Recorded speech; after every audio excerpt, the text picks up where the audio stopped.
Good afternoon, I'm Sean Yao, and this is One News Now. President Bongbong Marcos has vetoed 3 provisions in the 2023 national budget. These items include the establishment of a revolving fund for the Education Department's DepEd-TV. The president likewise rejected a provision that would have barred the Tourism Department from using its budget to change the country's tourism slogan. Lastly, the president rejected the provision that would have allowed the National Labor Relations Commission, or NLRC, to use its income for operations. The palace says that existing laws do not allow this. The president signed his first budget bill into law last week, keeping intact controversial provisions, including the confidential and intelligence funds allocated for the Office of the Vice President and the Education Department. And the Foreign Affairs Department will be looking into reports of alleged Chinese reclamation activities in the Spratlys. The DFA referred to a Bloomberg report on China's fresh construction activities in at least 4 unoccupied areas in the Spratly Islands. The DFA insists that these activities violate international law. The DFA is also tapping other relevant agencies in validating this report. And more commuters are having a hard time booking rides, forcing some to resort to unconventional modes of travel. Gerard de la Peña with the story. Commuting is a daily struggle for Troy, who resides in Quezon City but works in Makati. Just last Saturday, he had to attend to a commitment. But since taxis and TNVS are hard to come by, he resorted to booking a ride through a dating application. Halos magto 2 hours na kaming nagbubuk dito sa bahay. Medyo desperate na and nahiyan ako sa friend ko kasi hinihintay na niya ako. So, sabi ko, kailangan ko nang isipan ng discard ito. So, nag-open ako ng Grindr. Tapos sabi ko, maghahanap ako ng may coaches profile picture. So yun, minessage ko siya. Sabi ko, can you drive me to the place? Tapos, babayaran ko. This is not the first time that Troy tried looking for other ride options. He also taps carpooling groups on social media. Everyday naman nakikipagsapalaran tayo, 'di ba, pagkalabas natin sa gate natin. So it just so happens na ako, pinipili kong makipagsapalaran sa mga hindi public transport. Kailangan talaga medyo creative ka in thinking of ways how to get around. For the LTFRB, hiring private vehicles as a public transport alternative is not just unsafe, it's also illegal. In fact, may mga na-apprehend na po kami doon sa mga social media postings po na yon. So patuloy din po yung aming anti-colorium operation po doon. Marami na pong kotse, no? Sedan po na impound. The agency admits that there is a supply problem. However, they have yet to act on Grab Philippines' request to open more TNVS slots. For now, they are asking taxi operators to deploy more units. They are also issuing a stern warning against choosy drivers. Under Oplan Isnabero, taxi drivers who discriminate on passengers will be fined. Marami po talagang pasaherong lumabas po ngayong holiday season po, no? Kaya nakikipag-coordinate kami sa mga operators na sana dagdagan pa nila ng pag-employ po ng mga drivers kasi may scarcity po tayo ng drivers. So patuloy po yung recruitment process po nila. The agency is also calling on the public to report drivers who are either refusing or overcharging passengers. For News 5, Gerard de la Peña, we are One News. We're gonna pause for a quick break, but we will be back with more stories after that. Keep it here on One News.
You're still watching One News Now. I'm Sean Yao.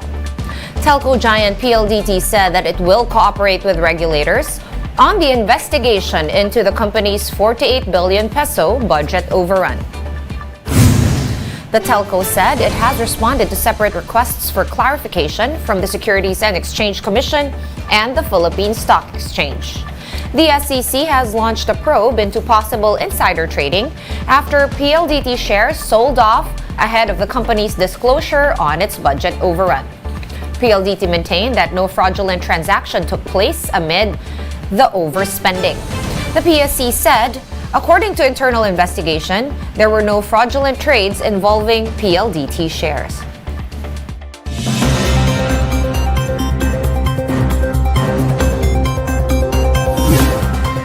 And hundreds of thousands of fans flocked to the streets of Buenos Aires for a victory parade after Argentina's win at the 2022 FIFA World Cup. Thousands gathered at the airport with banners and flags as they await the arrival of the national team.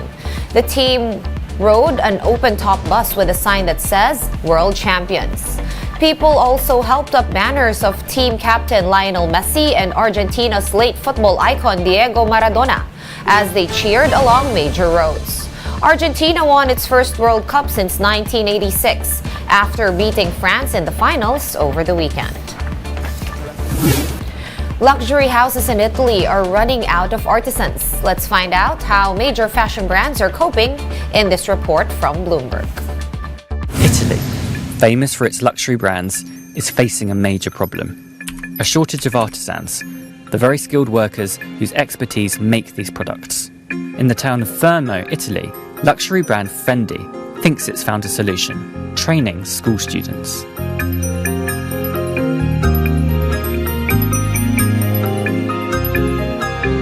From master painters of the Renaissance to leather makers in Tuscany, Italy is renowned for its master craftsmen. So, when Serge Brunswick came to Rome to become Fendi's new chief executive in 2018, he was surprised to find there was a major issue with the workforce: a shortage of artisans. If we want to do more objects, we need more people. If a generation goes, where is the next generation? Lack of artisans isn't just an Italian issue. From a dearth of blacksmiths in Australia to much of Europe's luxury sector, countries are struggling to train and retain sufficient numbers of people in key industries. But in Italy, the problem is particularly acute. According to luxury trade group Altagamma, there are about 240,000 students enrolled in professional schools in France, almost 900,000 in Germany, and only about 17,000 in Italy.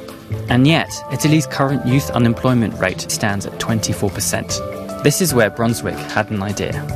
As a foreigner, you ask a few questions like, is there a technical apprenticeship? Does it exist? And in fact, it hardly exists.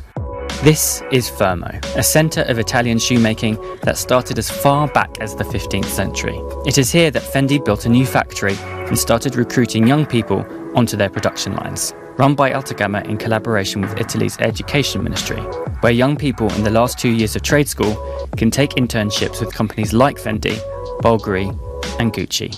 The initial response? Secondo me la gente non vuole fare questo lavoro, uno perché comunque sia dice fai le scarpe, magari è visto come un lavoro un po' da sfigati, tra virgolette. Despite initial skepticism, the apprenticeship scheme is starting to change attitudes to factory work.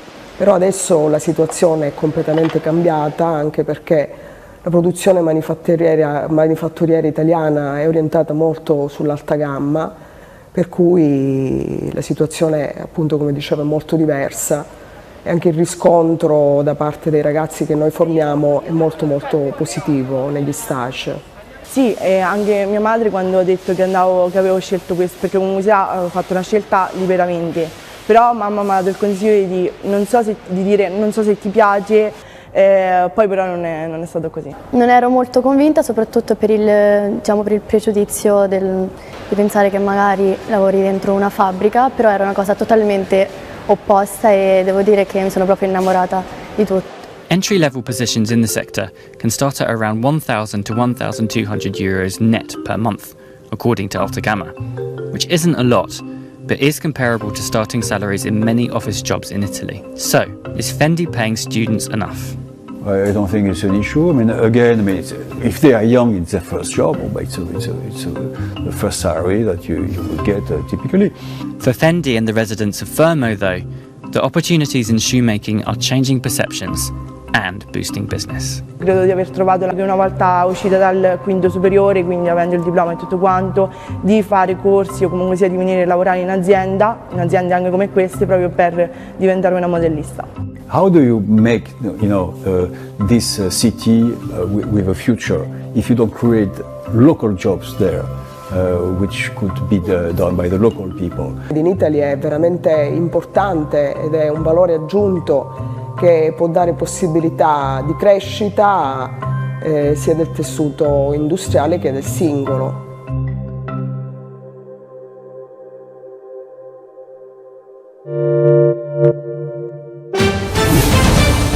Let's now take a quick look at today's other top stories.